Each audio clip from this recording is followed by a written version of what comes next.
दिंडोरी ते बनसरा रस्त्याची अत्यंत दुरावस्था झाली आहे। विशेष म्हणजे हा अर्धा रस्ता माजलगाव विधानसभा मतदारसंघात येतो। आमदार प्रकाशदादा सोळुंके यांचे गाव याच रस्त्यावर आहे। अर्धा रस्ता केज विधानसभा मतदारसंघात येतो।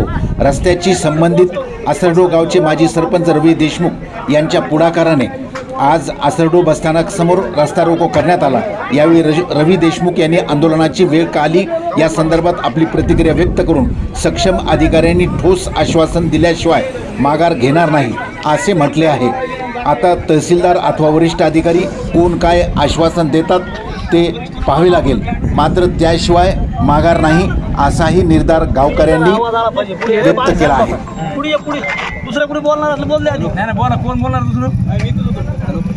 नमस्कार, मी रवी किरण आबासाहेब देशमुख, असरडो गावचा माजी सरपंच असून सद्यस्थितीमध्ये माझी आई या गावची सरपंच आहे। खरं तर आज या रस्ता रोको संदर्भात या ठिकाणी मी आपल्याशी संवाद साधण्यासाठी या ठिकाणी आहे। दिनांक 28/7/2025 रोजी मी सन्माननीय या तालुक्याचे कार्यकारी दंडाधिकारी तहसीलदार साहेब यांना निवेदन दिलं होतं की आम्ही आज 2/8/2025 रोजी आडस असरडो रस्त्यावर या ठिकाणी जो दिंडोरीपासून रस्ता येतो तो बनसळ्याला जातो, त्या रस्त्याचं कमीत कमी गेले 20 वर्ष झालं या ठिकाणी कसलंच काम झालेलं नाही। हा रस्ता खड्ड्यात आहे का खड्डा रस्त्यात आहे हा समजत नाही। पावसाळ्यात तर त्याच्यापेक्षा जास्त पाऊस पडल्यानंतर बेजारी होती। वाहनं या ठिकाणी चालवताना अतिशय मुश्किलपणे त्या ठिकाणी वाहन चालवतात। त्या वाहन चालविताना काय परेशानी होती या गावातल्या या जवळजवळ 30-40 लोकांचा या रस्त्यावर संपर्क आहे। आडस ही प्रमुख बाजारपेठेचं ठिकाण आहे आणि आडस आज शनिवारचा बाजार असल्यामुळे आज मुद्दाम आम्ही या ठिकाणी रस्ता रोको ठेवलेला आहे, कारण आडस हे जवळजवळ 25-30-40 गावाचं बाजारपेठेचं मुख्य ठिकाण आहे। आणि इथं पार दिंडोरीपासून इकडं सुतारवाडीच्या खालून म्हणजे मोह्यापासून आणि इकडं मोरफळी असेल, केकानवडे असेल, रुईदारू असेल, अंजनडव असेल, उमरेवडे असेल किंवा इथले अवतीभोवतीचे तांडे असतील, या लोकांची 15-20 वर्ष झाल्या या रस्त्यामुळं सहज सोलोपट म्हणजे बेजारी चालू। तर या ठिकाणी आम्ही बियाण शिकटचं ज्यावेळेस निवेदन दिलेलं होतं प्राथमिक स्वरूपामध्ये, तर त्यांचं म्हणणं आलं की हा रस्ता MMRDA ला आम्ही वर्ग केलेला आहे।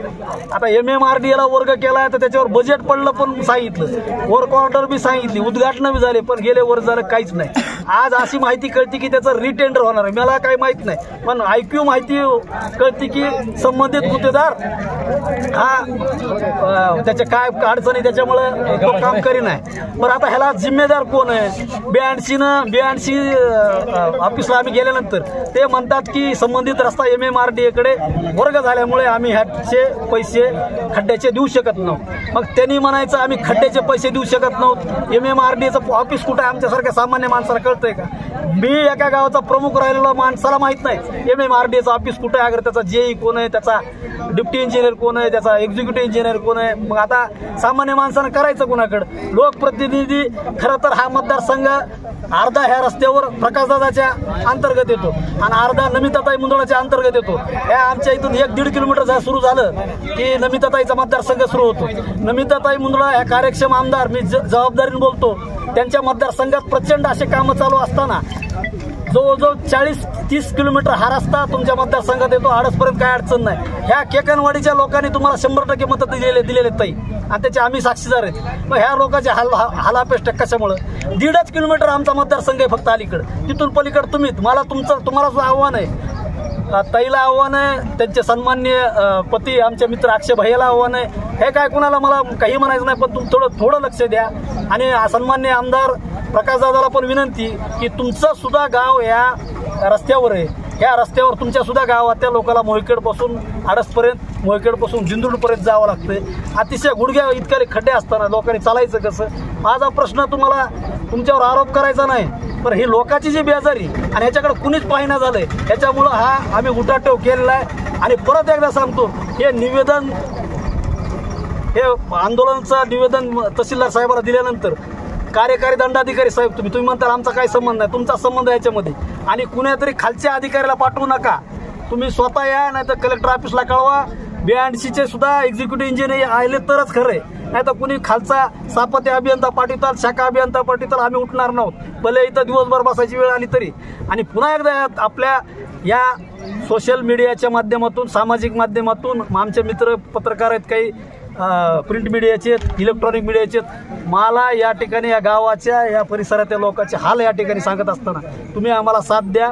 आम्ही कुठलंही लोकशाहीचं उल्लंघन न करता रितसर जी लोकशाहीला जे आम्हाला अधिकार आहेत, मूलभूत अधिकार आहेत, आमचे हक्क मागायचे, त्या हक्काप्रमाणे आम्ही या ठिकाणी बसलेलो.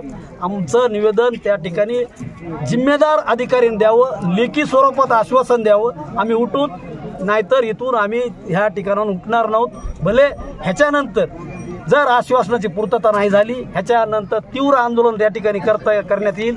दोन्ही तिन्ही गावचे आम्ही लोक त्या टाकीवर जाऊन बसू आणि भले त्याचे परिणाम काय असतील ती प्रशासनानं भोगावं लागतील. धन्यवाद.